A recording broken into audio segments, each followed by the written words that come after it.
and welcome back to 31 Days of Samhain. Today will be episode 4 and we will be covering a dance with the dead.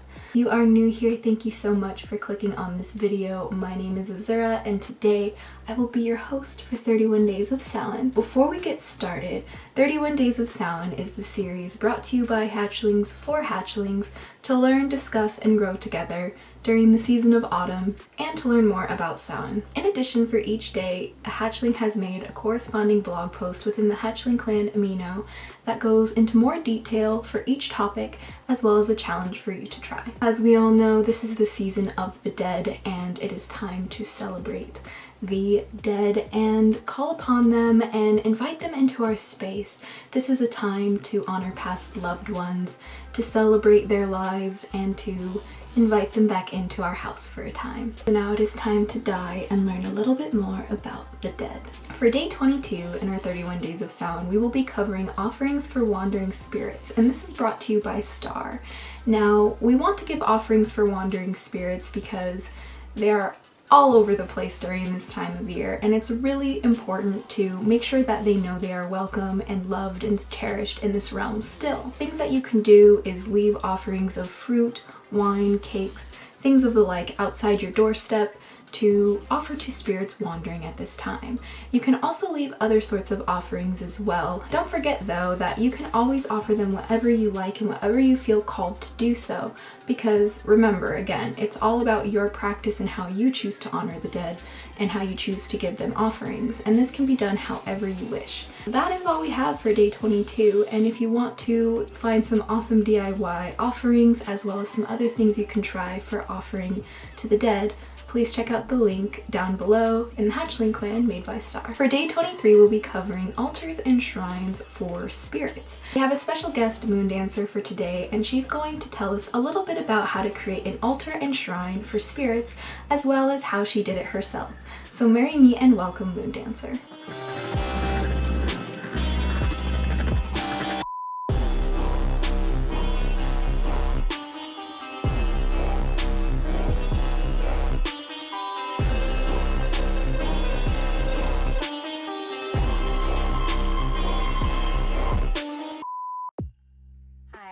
I'm Moondancer, and this here is my altar for spirits. What I did is I got together my photos of loved ones that have passed away. Here in the center is my dad, and then over here is my grandparents on my dad's side. Down here is my uncle and my grandparents from my mom's side. And then I have Cuddles here, the family dog that passed away. And over here I have Nightshade, my black cat that passed away. And then back here I have a friend of ours that passed away at a young age. I have my candles up here up front, and I have my incense burning here in the middle. I have a pretty cloth here. It's got the pinnacle on it. And this here is my altar for spirits. I will be lighting the candles on Samhain and probably doing a blessing and a meditation.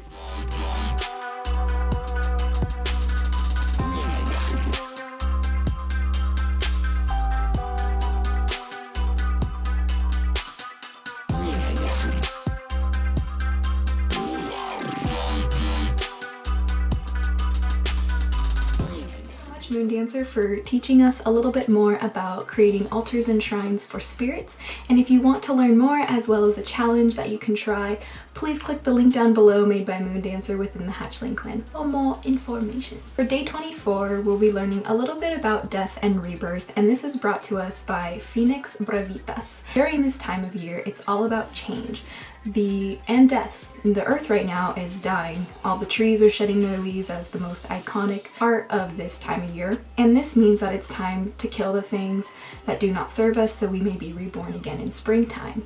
Now, this is true for our practice, for our lifestyle, and for the earth herself.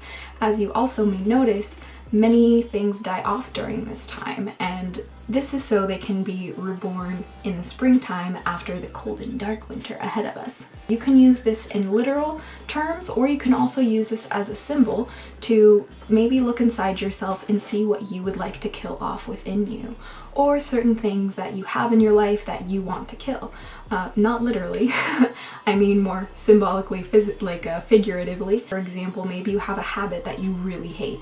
Now's the time to kill it, so you can have a rebirth of a new habit that can take your place. So for example, if you have a bad habit of biting your nails like I do, you can kill that shit and go ahead and paint your nails instead. That's very basic, but you can also do it in a spiritual sense. So for example, maybe there is a practice that you no longer choose to follow, or there's a part of you, like a behavior or something that you don't want anymore. Now's the time to kill that and then rebirth yourself with the new habit or the new part of spirituality or the new behavior that you want to take its place. If you just kill a habit and you don't have anything to replace with it, you will not break the habit. I mean, you can, it's possible, but like not very likely. So just remember that it's good to keep in mind that this is a great time for death and rebirth in all aspects of our lives. This can be however you are called to do it, as well as maybe even working with the Phoenix yourself. So if you want to learn a little bit more about death and rebirth, as well as a challenge you can try, don't forget to check out the post made by Phoenix Brevitas linked down below. For day 25, we'll be covering candles for past loved ones, and this is brought to us by Safyre. Now, you can light candles for your past loved ones whenever you want to, but now is a great time to give them a little light to find their way home. And when anything ever dies in my life, like say a family member or a pet, or maybe I saw some roadkill, or maybe I hear someone who had a loved one who passed away, anything like that, I will light a candle for them in their honor, and that's to help their spirit get to the other side. You can do this however you want. You don't have to light candles, and if you aren't able to light candles in your space, you're always welcome to use LED candles as well. It's the modern witch era, so go ahead and use what are at your disposal. This is just a way to show your respect, to show your love and gratitude for the ones who have passed to the other realm. It's a way to call them home to you during this time, because the realm between the living and the dead is very thin right now. So it's very, very, very important for you to go ahead and do so, because if you don't, how will they know where you're at? Make sure that when you light candles for loved ones that you light them for specific people, so you don't have like random whatever. You don't want to just like light a candle for dead things and then you get some dead things in your house. That's not cool. You want to make sure that you say their name, that you envision them when you light it for them, and you even think of a memory that you had with them if they were personally close to you. If you want to learn more, as well as a challenge for lighting candles for loved ones, please check out the post in the Hatchling clan linked down below by Safyre. For day 26, we will be covering ancestors, and our special guest is Juniper Rose to teach us a little bit more about working with our ancestors, honoring our ancestors, and what even are our ancestors. To learn a little bit more about our ancestors, marry, meet, and welcome Juniper Rose.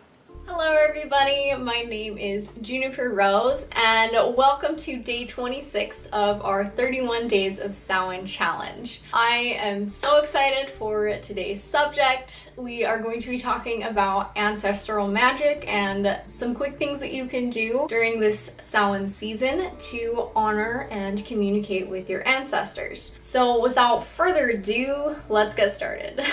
So before we begin, let's answer a few questions. First of all, what is ancestral magic? Well, all of us have lineage that'll take us back to our origins if we go back far enough. Not just with this particular life and this bloodline, but throughout many of our past lives. And some of these ancestors may be part of our, soul group of souls that have reincarnated with you throughout more than one lifetime. And some of these ancestors may not be blood related at all. But tapping into that is a really good source for us because it helps us connect to our origins, helps us figure out who we are, where we've been, and can even help us move forward in our lives. To simply put it, ancestral magic is communicating and honoring our ancestors and essentially allowing them to guide us. And Samhain is a fantastic time of year to do that. So as I mentioned before, once you start communicating with some of your ancestors, you might find that some of them are not blood ancestors. This is what we would refer to as a spiritual ancestor. So maybe these are people or beings that you have looked up to throughout history. They may be past witches that have followed a similar path that you are on, or a similar aspect of your path that you are on, you know, and sometimes they'll come to you to help you and to guide you along in that path or in that particular aspect of your craft. And it's mind-blowing to me. It's so cool. That leads me to my next question. How do I communicate with my ancestors, or how do I get started with communicating with my ancestors? One thing to keep in mind, ancestors can be very finicky. The reason why I say this is because think of people you know in this life. Some people you get along with great, some people you don't, and they can even be family members that you just prefer not to be around, as harsh as that sounds. Maybe you clash with certain ideologies, or your personalities just clash, and you know, it happens, we're all human. Keep in mind that is the same case with our ancestors, and so not all of them will want to be in the same room at the same time. Some of them will prefer to work with you one-on-one, so just keep that in mind.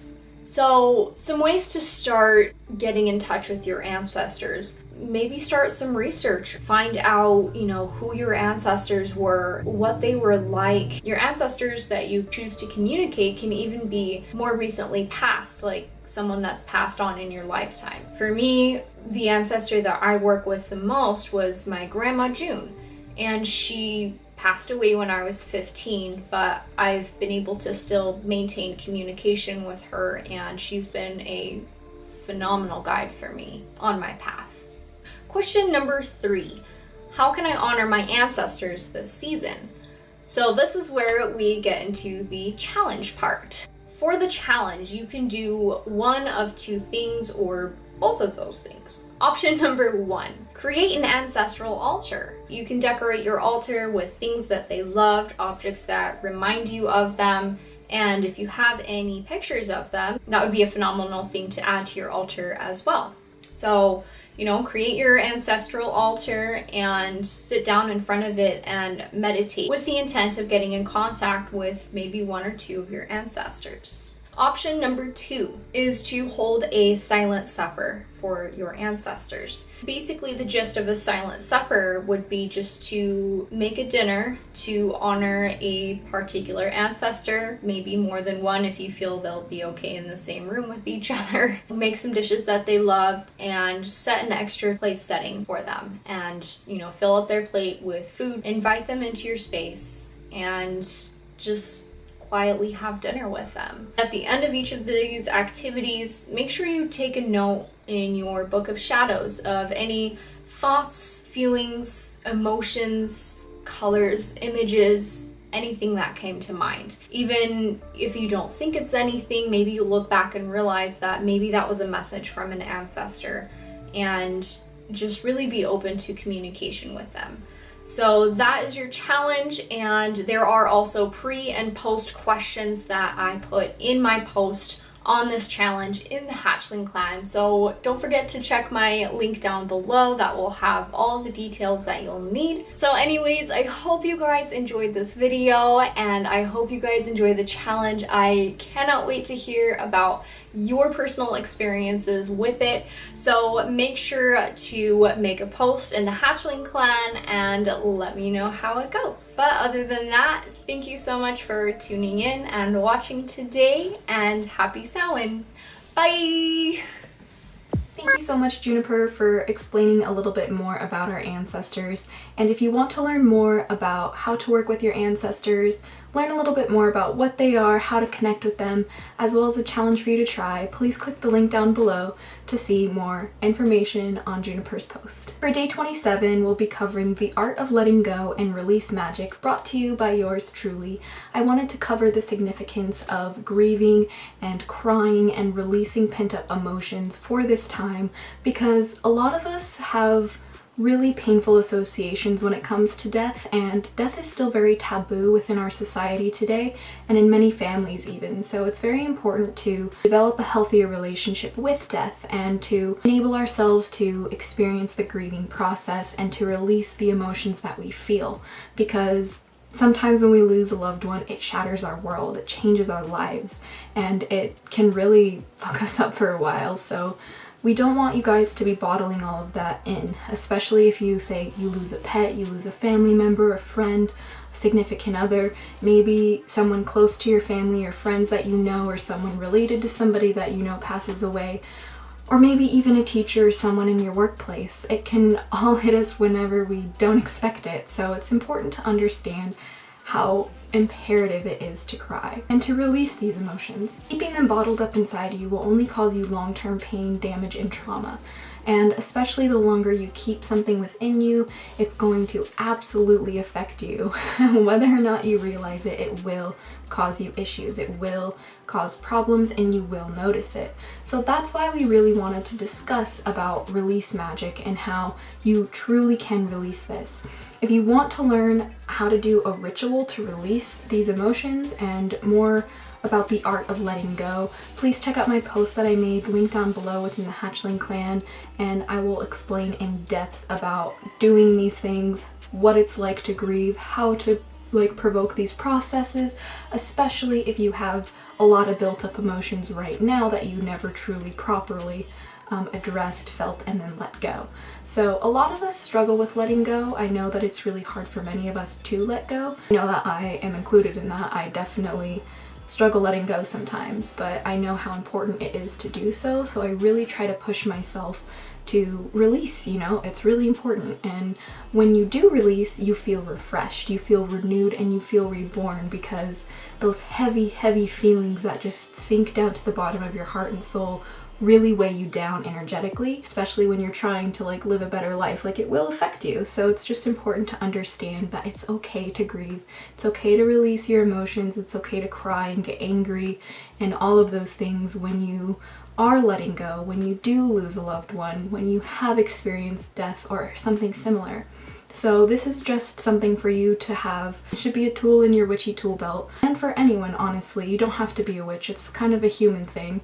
So it's really important to get in touch with those feelings. So don't forget to check the link down below in the Hatchling clan to learn a little bit more about release magic. Lastly, for day 28, we will be discussing A World Between Worlds and Thinning of the Veil, brought to us by MissMagicGirl, and she will be our special guest today, teaching us a little bit more about the thinning of the veil and the world between worlds. So marry me and welcome MissMagicGirl.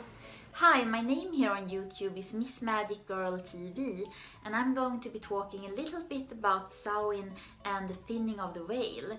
And what this means is that during this time of year, the veil between worlds, so the world of the living and the world of the dead and the spirit world, is a lot thinner than it usually is.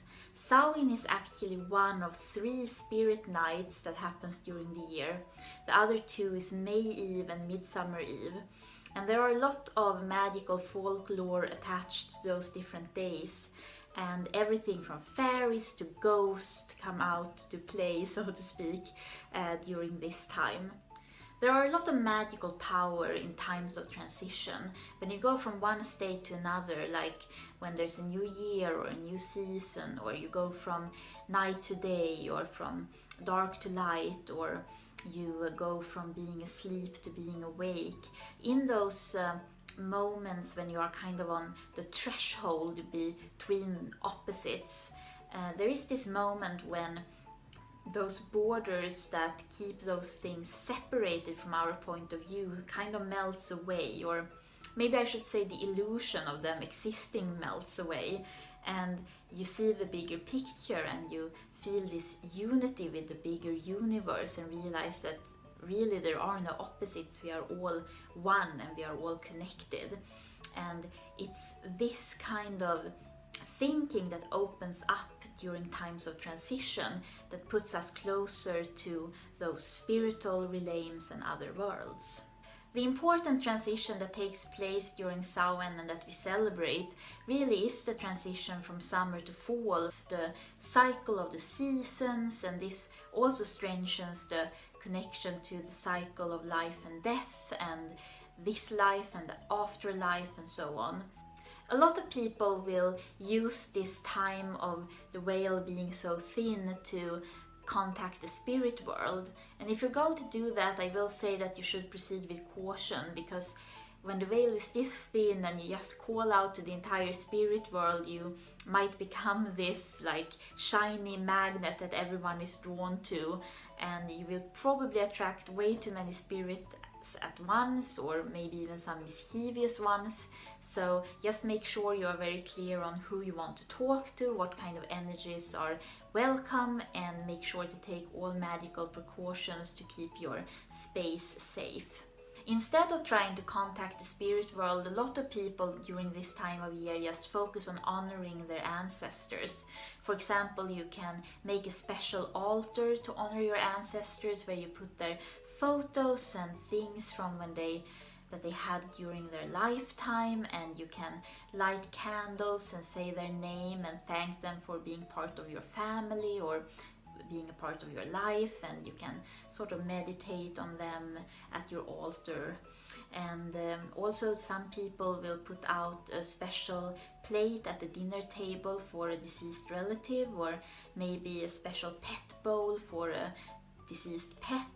Or you can go to the grave of someone who's on the other side and give them flowers, things like that, to kind of connect a little bit when the veil is thin. And then there are some more classic Samhain traditions, like for example, some people will put out a bowl of food for spirits who are passing by on their way to their next destination. You can put things like nuts or gingerbread cookies, corn, apples, pumpkin pie, or wine or cider, or things like that on there. And or you can put a candle in your window to sort of light the way for spirits on their way. And yeah, so there are some things like that you can do as well. So that was a little bit about the thinning of the veil. I hope you enjoyed this part, and blessed be. Thank you so much, MissMagicGirl, for letting us know a little bit more about that. And if you'd like to learn even more, as well as a challenge for getting in touch with the thinning of the veil, please check out her post linked down below to the Hatchling clan. Well, thank you so much for watching. That's all I have for you guys today in this episode of 31 Days of Samhain. I hope you guys are very excited for our season finale coming out next week.